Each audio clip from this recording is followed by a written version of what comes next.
PPC 5번째 제3의 공간에서 라는 말씀의 제목으로 주의 말씀을 나눠보고자 합니다. 사도신경에 성령 하나님의 파트가 있습니다. 그 파트를 보면 나는 성령을 믿으며 거룩한 공교회와 라고 하는 표현이 나오지요. 성령에 대한 이야기를 시작하면서 바로 그 성령이 역사하는 가장 첫 번째 장소를 교회라고 얘기합니다. 그런데 교회를 그냥 교회라고 얘기하지 아니하고 거룩한 공교회라고 표현하죠. 여러분, 교회는 공적인 교회입니다. 공교회입니다. 그리스도를 머리로 삼은 모든 교회는 이곳에 있는 모든 예배자들, 교회 속한 모든 성도들이 한 형제요 하나 된 교회라는 뜻이 공교회입니다. 따라서 교회는 절대로 한 개인의 소유물처럼 다뤄져서는 안 되고 일부 계층, 일부 그룹만이 이 교회를 전유물처럼 사용해서는 안 됩니다.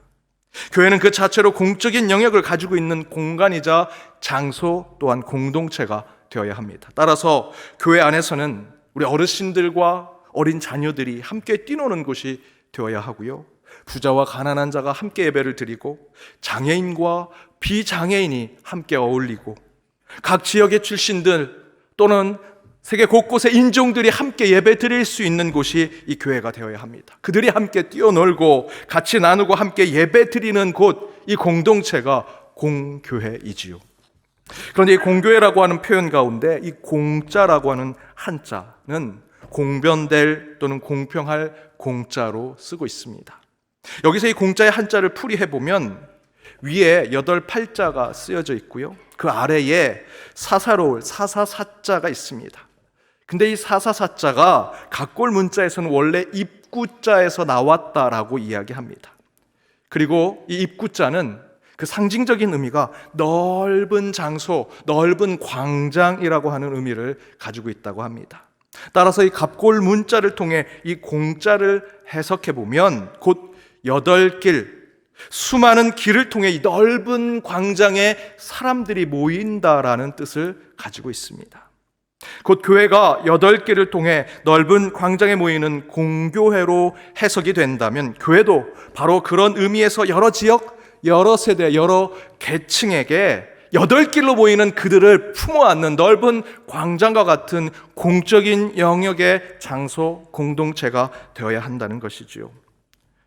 실제로 여러 길로 해서 한 광장, 넓은 장소에 모이는 모습은 고대 중국의 종교적인 의미를 가지고 있다고 합니다. 8길로 광장과 큰 장소에 찾아오는 그 사람들의 목적이 무엇이겠습니까? 고대 시대에는 그 넓은 광장에 사람들이 모인 이유는 종교적인 이유, 제사를 드리기 위해서, 예배를 드리기 위해서 그렇게 했다라는 것이죠. 그런 의미에서 이 공병될 공자가 그렇게 쓰여진 것입니다. 곧 종교 그 자체는 공적인 공동체의 모임을 이야기하는 것이라 볼 수 있습니다. 공교에서의 이 공자가 바로 그것을 우리에게 상징적으로 보여주고 있습니다. 그래서 교회, 곧 공교회는 공적인 영역 안에 있는 것입니다. 절대로 교회가 사적인 소유, 사적인 신앙과 구원을 이야기하는 곳이 되어서는 안 됩니다. 오늘 시편 본문은 15절에 열국의 우상은 은, 금으로 사람의 손으로 만들어졌다 증거하죠. 그러면서 16절, 17절에 입이 있어도 말하지 못하고요, 귀가 있어도 듣지 못하고, 눈이 있어도 보지 못하고, 입이 열려 있어도 호흡하지 못하는 것이 우상이라고 얘기합니다. 이 말씀의 의미는 우상 숭배는 그렇게 말도 못하고 듣지도 못하고 보지도 못하는 은금으로 만들어진, 사람의 손으로 만들어진 그 우상을 숭배하는 것은 공적인 영역에서는 떨어져 있는 것이다라는 것을 보여주는 말씀입니다. 그 안에는 사적인 이익과 욕심을 채우려는 것이다. 우상 숭배로 여러분 혜택과 이득을 보는 자들이 누구겠습니까? 그 우상, 움직이지도 살아있지도 가짜 신에 불과한 그 돌멩이에 불과하고 산에 불과하고 나무에 불과한 그 우상에 절하고 경배하고 예배드릴 때 그 우상이 무슨 혜택을 보겠습니까? 있지도 않은 우상인데요. 18절에 보니 우상을 만드는 자, 그것을 의지하는 자가 같은 자들이다. 이 얘기는 바로 그들이 그 우상 숭배를 통해서 자기의 혜택, 자기의 사적인 이득을 보는 자들임을 이야기하는 것입니다. 우상 숭배의 가장 큰 문제는 하늘의 영광, 하나님을 사랑하고 이웃을 사랑하는 것이 아니다라는 것이죠. 철저히 우상 숭배자들은 나를 위해서 우상을 섬기는 겁니다. 그 우상께 절하고 경배할 때 그가 나에게 복을 주고 내가 잘되게 하기 위해서 그에게 재물을 바치지요. 우상 숭배는 철저하게 사적인 영역에서 이루어지고 있습니다. 지금 우리의 시대로 말한다면 교회에서 한 개인이 이 교회를 자기의 기업이나 소유물처럼 교회를 여기는 모습은 바로 이런 모습과 다를 바가 없습니다. 사람들의 이름을 내려고 하는 것이 교회가 되어서는 안 됩니다. 한 부류, 한 계층이 팬덤처럼 모이는 교회가 되어서는 안 됩니다. 나 혼자만 기도 잘하고 영성이 좋다, 신앙 좋다 자랑하는 것이 교회가 되어서는 안 됩니다. 어느 한 목사의 이름이 나고 잘난 교회들이 많이 모이는 교회가 돼서 교회가 이름이 나는 것 또한 되지 않습니다. 그런 교회는요, 자칫 잘못하면 우상 숭배로 빠집니다. 사적인 영역에 자신의 이득을 취하는 것이 될 것입니다. 여러분, 교회는 공교회가 되어야 합니다. 철저히 8길로 모여서 한 분 하나님을 찬양하고 하나님 한 분의 이름만을 경배하는 곳이 되어야 합니다. 그런데 바로 그런 교회에 대한 공적인 의미를 우리는 이 코로나를 통해서 철저하게 깨달았죠. 먼저 목사인 저는 코로나가 한참 심각한 상황일 때 바로 이 예배당에서 혼자 예배를 드리고 기도하고 찬양하고 말씀을 선포했습니다. 그때 제가 느끼는 감정이 무엇이겠습니까? 여러분, 지금 이렇게 예배당이 채워져 있지만 그때는 아무도 없고 그저 방송만 녹화하시는 분들과 함께 예배를 드릴 때 제가 와, 이 텅 빈 예배당, 이제 나 혼자 여기서 예배를 드리니 이 교회는 내 것이다 라고 생각했겠습니까? 그런 목사가 몇이나 되겠습니까? 저는 수주일 혼자서 예배를 드리고 설교하면서 철저하게 느낀 것이 있습니다. 이 예배당은 하나님을 찬양하고 하나님을 경배하는 자들이 함께 모여서 예배를 드려야 이것이 예배당이 되는구나. 하나님께서 이 교회를 공교회라고 부르신 이유를 저는 홀로 설교하고 기도하고 찬양하면서 분명하게 알게 되었습니다. 여기는 함께 모여야 하는구나. 공적으로 함께 모여서 주님을 찬양할 때 이곳이 하나님이 원하시는 공교회가 되는구나라는 것을 깨달았습니다. 공교회에 공변될 공자의 표현대로 머리 대신 한 분의 하나님을 모시고 각 지체의 성도들이 8길로 이곳에 함께 모여서 주님을 찬양할 때 여러분, 이 교회가 공교회가 되는 것입니다. 그런데 그와 함께 하나님은 이번 코로나를 통해 우리로 하여금 이곳에 8길로 함께 모여 예배 드리는 곳이 교회인 동시에 또 다른 교회의, 특별히 공적인 교회의 모습을 새롭게 발견하게 하셨습니다. 그것은 단순히 교회는 예배 드리는 곳에서만 끝난다라는 것이 아닙니다. 함께 모여 하나님께 제사 드리는 곳으로서의 공적인 역할을, 예배를 드리고 제사를 드리는 모습은 그대로 지키고 더 강화하되, 새로운 포스트 코로나 시대에 우리는 또 다른 변화된 교회의 모습을 이곳에 담아낼 때 우리 교회가 거룩한 공교회가 될 수 있다는 것입니다. 그런데 여기서 중요한 키워드가 있습니다. 바로 이 교회는 이제 제3의 공간이 되어야 한다는 것입니다. 다른 말로 표현한다면 하이브리드화된 교회. 하이브리드, 이제 여러분 포스트 코로나 시대에 이 하이브리드라고 하는 표현을 자주 듣게 되실 것입니다. 그러면 이 하이브리드라고 하는 것은 무엇일까? 혼종화되고 원래의 모습에 다른 모습이 함께 그곳에 공존하는 모습을 이야기합니다. 예를 든다면 여러분이 가지고 있는 차들 중에도 꽤 많은 분들이 갖고 계실 겁니다. 하이브리드카. 휘발유를 넣지만 그 휘발유로 돌아갈 때 때로는 전기로 저장해둡니다. 그럼 배터리에 저장이 돼 있다가 배터리 전기로도 차가 가기도 하고 휘발유로도 가기도 하죠. 그 차를 하이브리드카라고 합니다. 또한 여러분이 이미 사용하고 있는 포카락이라는 것이 있습니다. 포크와 숟가락에 같이 붙어 있는, 우리 아이들이 많이 사용하고 있죠. 이게 하이브리드화된 일상의 용품들입니다. 자전거도 하이브리드카와 같은 것이 있습니다. 열심히 달리면 앞으로 가지만 때로는 그 바퀴를 돌릴 때 나오는 전기 에너지를 저장해 놓고 때로는 바퀴를 돌리지 않지만 앞으로 가는 자전거가 있습니다.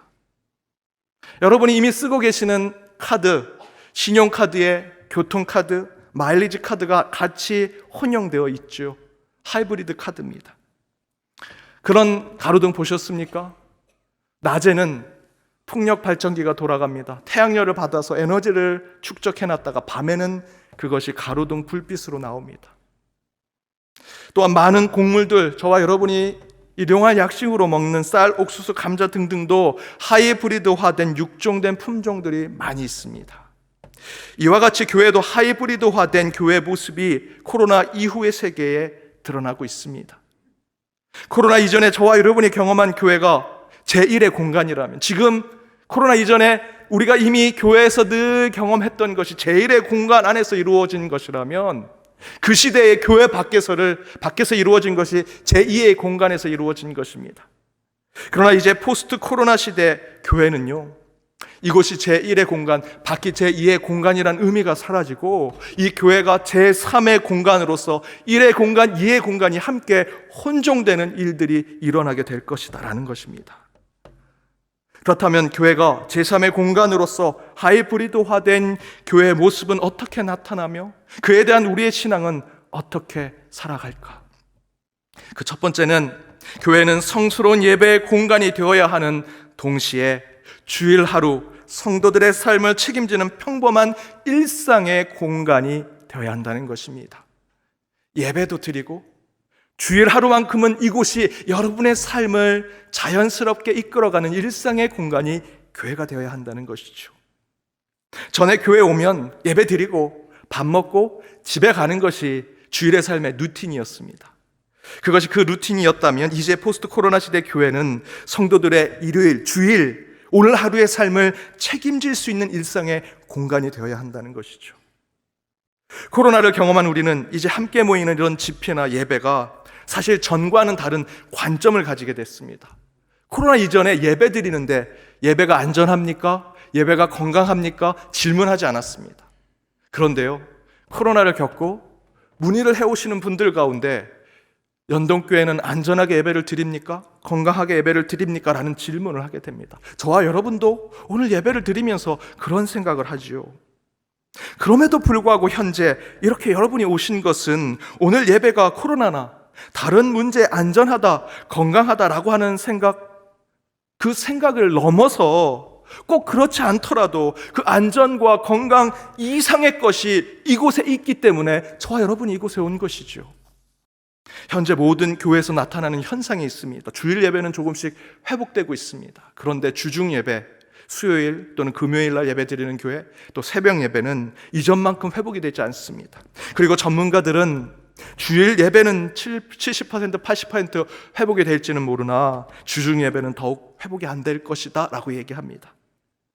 그것을 분석해 보면 이제 성도들의 신앙이 주일 예배를 위한 신앙의 비중이 더 커지게 될 것이다 라는 거죠.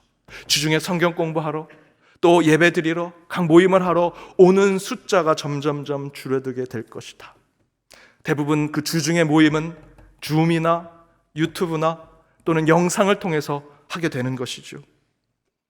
곧 주일에 교회를 찾아온 성도님들이 이제 여러분의 한 주의 신앙의 비중을 차지한다면 주일의 신앙이 굉장히 중요하게 되는데, 바로 이 주일에 더 많은 섬김과 관심을 교회는 여러분에게 보여드려야 하고요, 주일에 오는 공예배 가운데 더욱더 뜨거운 감동과 하나님을 체험하는, 성령을 체험하는 예배가 드려져야 하고, 그 전보다 더 오래 머물게 될 교회 공간 곳곳에 신앙과 은혜가 넘치는 공간이 준비되어야 한다는 것입니다.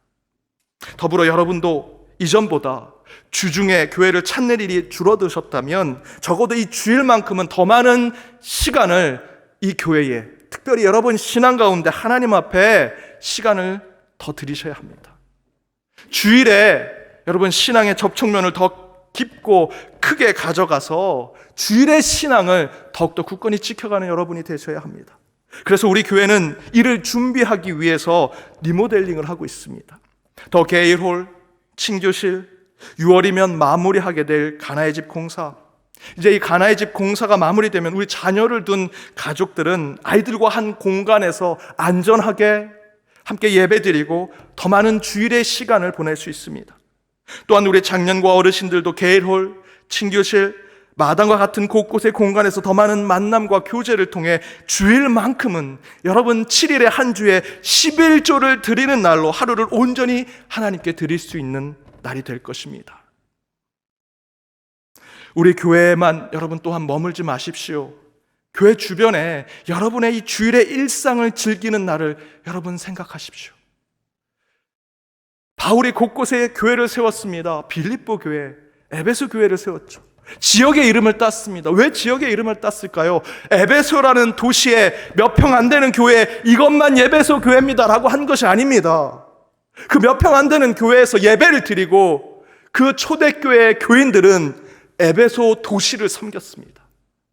왜 연동교회라는 지역의 이름을 하나님이 우리 교회에 주셨을까요? 이 지역사회를 섬기라는 것이죠. 이 지역사회를 내 교회의 교구로 생각하라는 것입니다. 이곳 연동교회 이 예배당 몇 평 되는 이곳에서 예배 드리는 것이 끝나는 것이 아니라 이곳에서 예배 드리는 삶이 이 지역사회에 나가 곳곳에 예배의 흔적들을 나타내라는 것입니다. 이제 여러분 주일 예배는요 9시 반에 드려서 10시 반에 끝나는 것으로 일주일에 1시간 드리는 것이 주일 예배가 아니고요, 여러분이 현관문을 나와서 예배 드리기 위해서 이곳까지 오고 오는 중간에 오늘 말씀이 무엇인지 다시 한번 묵상해보고 예배당에 들어와서 다시 한번 주님 앞에 한 주의 삶을 돌아보며 기도하고 말씀을 듣고 축도 후에 밖에 나가 우리 성도들과 함께 교제하고 식탁의 공동체를 나누고 마지막 집에 들어갈 때까지가 여러분 주일 예배입니다. 사랑하는 여러분, 저는 이런 새로운 시대 새로운 주일의 풍경 속에 우리 연동교회가 비전을 갖고 있다고 믿습니다. 예, 물론 여러분이 참으로 먼 곳에서 오시는 것 알지요. 그 고충 알고 있습니다. 그러나 주일 하루는 여러분 온전히 날짜의 11조를 드리는 날로 이제 생각하십시오. 주일 하루만큼은 예배를 드리고 그 예배의 연장선상으로 교회 주변을 살피고 하나님이 주신 자연을 만끽하며 하나님이 세운 이 교회의 마을을 더욱더 돌보는 것이 나의 주일이다, 나의 예배다 생각하며 그 신앙을 세워가십시오. 그런 새로운 시대, 새로운 신앙을 새롭게 누리는 저와 여러분, 우리 연동교회가 되기를 주님의 이름으로 축복합니다. 두 번째, 제3의 공간으로서 우리 교회는요, 가장자리가 중심에 오고 그 중심이 가장자리로 서로 순환이 되는 교회가 되어야 한다는 것입니다. 코로나 이전의 교회는 찬양하는 소리, 찬양의 집회 중요하죠. 이 단에서 선포되는 말씀, 이 말씀이 거룩한 것 사실입니다. 또한 사형리와 같은 전도지에 그 나와 있는 내용을 외치는 그것이 전도요 선교라고 생각했습니다. 포스트 코로나가 되었다고 그것이 잘못됐거나 문제가 있다라고 말씀드리는 것이 아닙니다. 그런 신앙 그대로, 아니 더 강화해서 유지하고 지켜내야 합니다. 그러나 단 이제 포스트 코로나의 변화된 세상 속에서 교회도 세상에 복음을 전하는 방법은 조금 달라져야 합니다. 바로 그 방법이 가장자리에 있던 것이 중심에 와서 복음을 전하고 전도하고 선교하는 것에 사용되어야 한다는 것입니다. 제가 몇 달 전에 다른 교회 집사님을 만났습니다. 그런데 그 집사님이 이런 얘기를 하십니다. 본인이 영상 예배에 편해져서 영상 예배를 드리는데 하루는 영상 예배 드리고 광장시장에 있는 그 맛있는 음식을 좀 먹고 싶어서 예배 중간인데 예배 드리기 전에 차를 타고, 얼마든지 차를 타고 교회 갈 수도 있음에도 불구하고 영상으로 예배 드리고 이 광장시장에 그 음식을 픽업하러 오다가 교회 종소리를 들은 겁니다. 아니 이 서울 한복판 교회 어디에서 무슨 종소리가 나? 이건 환청이구나. 하나님이 내게 이 환청을 듣고 이제 영상 예배 드리지 말고 그렇게 뭐 사 먹고 그렇게 편하게 예배 드리지 말고 이제 교회에 가라고 하는 하나님의 환청을 듣게 하시는구나. 그래서 그 다음 주부터 교회 나가기 시작했다는 겁니다. 얘기를 잘 들어보니까 우리 교회 앞에 지나갈 때 그분이 그 소리를 들은 겁니다. 제가 얘기해 줬죠. 집사님, 그거 종소리 우리 교회 종소리입니다. 누가 상상이나 했겠습니까? 남대문 교회는요, 주중에 12시에 항상 교회종을 친답니다. 그 주변에 있는 직장인들의 복음의 소리가 종소리라고 합니다. 종소리가 치면 점심시간이구나. 여러분, 어느 누가 예배 시간에 그 종소리를 치는 것에 그 소리를 듣고 회개하고 영적 각성을 하며 내가 다시 교회에 나가야겠다, 하나님 앞에 다시 서야겠다 라고 생각이나 했겠습니까? 하지만 여러분, 하나님은요 그 종소리를 통해서도 역사하십니다. 감동적인 찬양, 신실한 권사님들의 헌신, 이거 굉장히 중요하죠. 하지만 이제 새로운 시대 하나님의 역사하심은 새롭게 나타납니다. 전에는 전혀 신경 쓰지 않았던 예배 시간의 이 종소리가 다시 교회를 찾게 하고요, 교회 십자가에서 나오는 그 바람 소리 가운데 성령의 바람을 느껴서 회심하고 그리스도인이 되는 역사를 보게 되더라는 것입니다. 여러분, 실제로 부흥하는 교회를 가보시면 장로, 권사, 집사, 직분자들이 전도해서 부흥되는 게 아닙니다. 이단에 서 있는 저조차도 정말 몇십 년 동안 전도 제대로 해보지 못했습니다. 제 가족 다 기독교인이고요, 제가 만나는 곳, 제가 속해 있는 공동체도 다 기독교인이니 전도할 방법이 없습니다. 오늘 장로님, 권사님, 집사님, 교회 직분자들 대부분 다 그러시지 않습니까? 그런데 교회가 계속 부흥합니다. 왜 부흥할까 봤더니요, 새 가족을 데려옵니다. 포스트 코로나 시대 교회는 축소되고 더 심각하면 쇠퇴할지 모른다라고 얘기합니다. 그러나 연동교회는 그 물컵에 비어져 있는 것을 보아서는 안 됩니다. 그 물컵에 한 모금이라도 채워진 물을 본다면 그것을 바라보고 그것에 비전을 품고 그것을 위해 기도해야지요. 그래서 다시 부흥하고 새로워지는 교회가 되기를 간절히 바랍니다. 이처럼 새로운 시대에 새롭게 되는 것은 그동안 우리가 중심이고 핵심이라고 붙들었던 곳에서 나타나는 것이 아니라 포스트 코로나 시대에는 가장자리, 변들이 비주류라고 생각했던 것을 통해 성령 하나님은 교회를 변화시키더라. 오늘 이 마가복음 말씀을 보십시오. 예수님께서 빌립보 가이사라에서 베드로에게, 제자들에게 사람들이 나를 누구라 하느냐, 요한이라 엘리야라 선지자라고 합니다. 그러자 베드로에게 너는 나를 누구라 하느냐, 그러자 베드로가 얘기하죠. 주는 그리스도이십니다. 살아계신 하나님이십니다. 그런데 여러분, 이 장면에서 중요한 내용이 있습니다. 이 중요한 신앙 고백, 예수가 하나님이십니다, 그리스도이십니다, 구원자이십니다 라고 하는 이 중요한 신앙 고백이 어느 장소에서 이루어졌습니까? 빌립보 가이사라. 빌립보 가이사라가 어디입니까? 로마 황제 가이사의 이름을 따라서 가이사라에 그 지역의 분봉왕이었던 헤롯 빌립의 자신의 빌립의 이름을 붙여서 빌립보 가이사라고 붙였던 우상 숭배와 반신앙적인 이름을 가진 가이사라 빌립보에서 예수님께서 제자들에게 물으신 거죠. 너희는 나를 누구라 하느냐? 그때 베드로가 바로 그 신앙 고백을 한 것입니다. 주는 그리스도이십니다.